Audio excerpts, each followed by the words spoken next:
Chapter 6 of The Calling by L.C PYE. This time this is Jules' point of view. I woke with a moan, and a throbbing pain radiated from the back of my head. I tried moving my arm to assess the damage and see if it was bleeding, but my hands were bound together behind my back. Some sort of cloth sack covered my head, preventing me from seeing anything, so I took a calming breath and sensed my surroundings. There'd be a way out of this. I just had to find it. They're as good as dead, I mumbled under my breath. Surely I had proven my worth already. Hunters were big on testing courage, and this wasn't the first time I had been tied up to prove I could hold on my own. But whoever hit me over the head was going to pay. My body bounced into the air and then crashed down, causing me to bang my head against the hard surface below me. Ow! I must be in some sort of cart. The sound of hooves pounding against the ground filled my ears. It sounded like there were at least 5 horses. We were on the move. Why would they be taking me somewhere? I noticed a musty smell, likely from the sack over my head, but I also smelt body odor and wood. They went too far this time, I grumbled as I worked on wiggling out of my restraints. The faint sound of someone crying made me pause my work. I was supposed to be meeting Talls in the forest. What if they took her as well? I wouldn't put it past them to want to scare her out of choosing the hunters. Talls? I waited. Talia, are you there? Don't worry, everything will be okay. Someone whacked me in the stomach, and I groaned. Shh, be quiet, a voice whispered to my left. A voice that wasn't familiar. What is it this time? What do I need to do to end this? I asked in annoyance. I was going to hurt someone if they didn't answer me soon, especially if they had taken Talls too. Please whisper. The same woman's voice pleaded. What are you talking about? There was fear in her voice, and her speech sounded different. What's going on? Are you from Gasmere? No, I'm from a village outside of Lycia, and we've all been kidnapped. Are you telling me you're not a hunter from Gasmere? Oh, please keep it down. My heart raced as I put the pieces of what happened together. The last thing I could recall was being in the woods practicing my bow while I waited for Talls. I walked to the edge of the clearing to retrieve one of my arrows from a target when I heard a noise behind me, but I couldn't remember anything past that. My breathing got quick and shallow. I needed to calm down. Panicking wouldn't get me anywhere. I had to figure out a way out of this mess, but I had no idea where I was, who had taken me, or what they wanted from me. How many people are in here? I asked, trying to take deep breaths. 10, including you. How long have you been in this wagon? Worry laced my question, as I knew from her voice and the smell that it had been a while. I was the first around 8 days ago. The days are hard to discern with these sacks over our heads. She released a heavy sigh, and my chest tightened, hearing her despair. Why? Who are they? I implored. We don't know. Her voice lowered an octave, so I had to lean forward to hear her next words. They don't talk to us, and they don't allow us to talk to one another, so we should stop talking, or they will make us. I remained silent to appease the girl who had been talking with me and focused on a plan to get out of there, knowing that there were 10 of us and that needed to escape complicated things.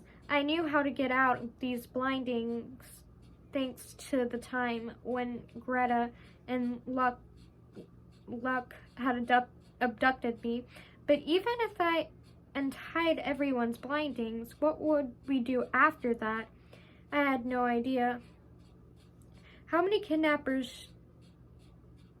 I had no idea how many kidnappers there were, or if they had any weapons.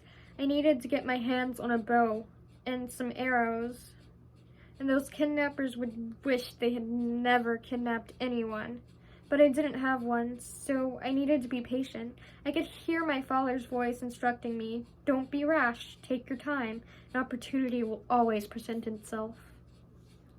First, I needed to learn more about my fellow captives and figure out what we had in common. Then, hopefully, I could uncover why we were taken to get a better understanding of our kidnappers. They kidnapped the wrong girl. I had never found an obstacle that I couldn't overcome. They wouldn't get away with this. I would escape and free everyone else who had been kidnapped. We traveled for what seemed like hours. The woman stayed quiet except for the occasional whimpers here and there. Finally, one of the captors called out, "Stop and make camp."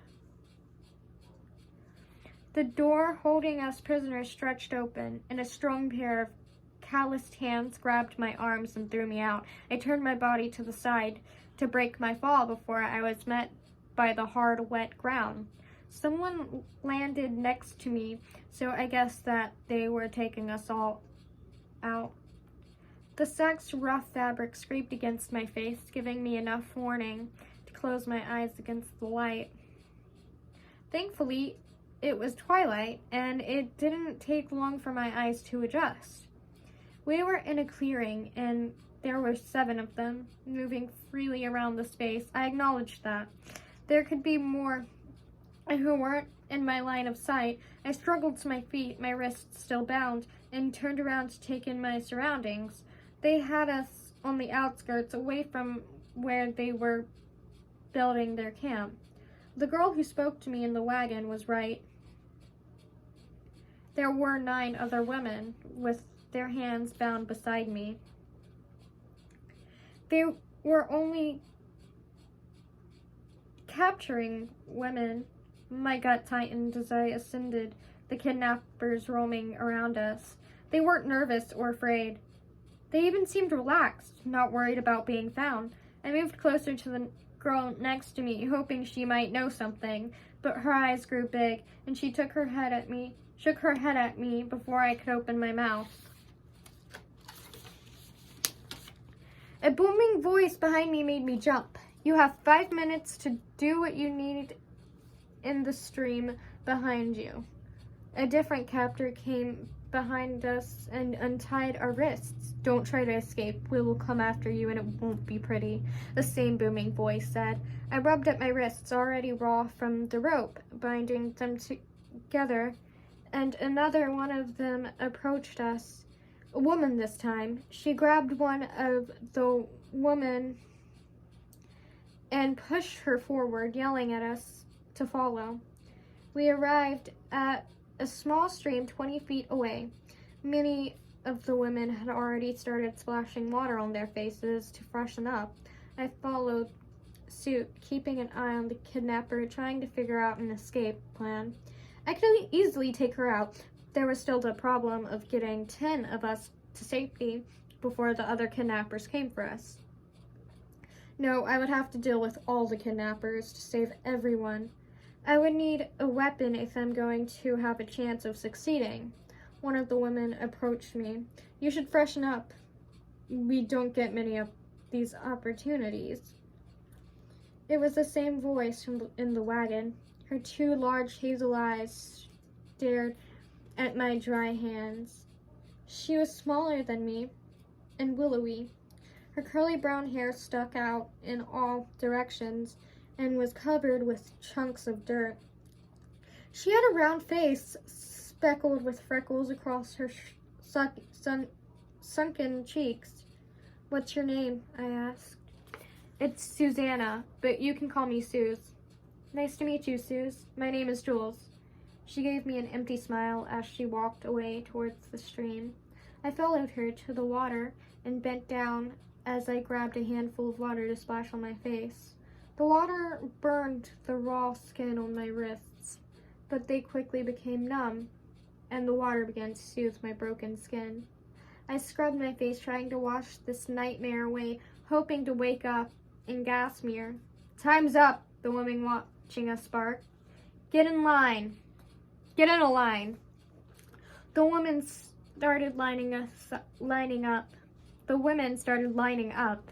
Suze walked toward the front, but I stayed near the back of the line, wanting to study everyone better, including the woman kidnapper, who stood right behind me. As we started to walk forward, I glanced behind me and noticed a dagger strapped to the woman's thigh. Before I could think of a way to grab it, we were already re-entering the camp. They threw us 2 loaves of bread to share when we made our way to the wagon. The only commonality between us captives was how young we were. Each of us wore different colors and styles of clothing, which showed they weren't targeting specific callings. A feeling of despair started to grow. It would take time to figure this out. I would have to endure these conditions for a few more days. I'm so tired.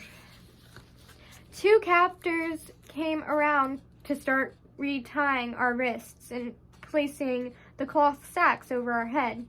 A few of the women began crying as the captors handled them roughly. Everyone's wrists were raw, and some were openly bleeding. "No, please, don't put it back on," a taller girl wearing a brown tunic screamed and thrashed around. A muscular captor worked on putting the sack back over her head. "Stay still," he commanded as he grabbed onto her bound wrists.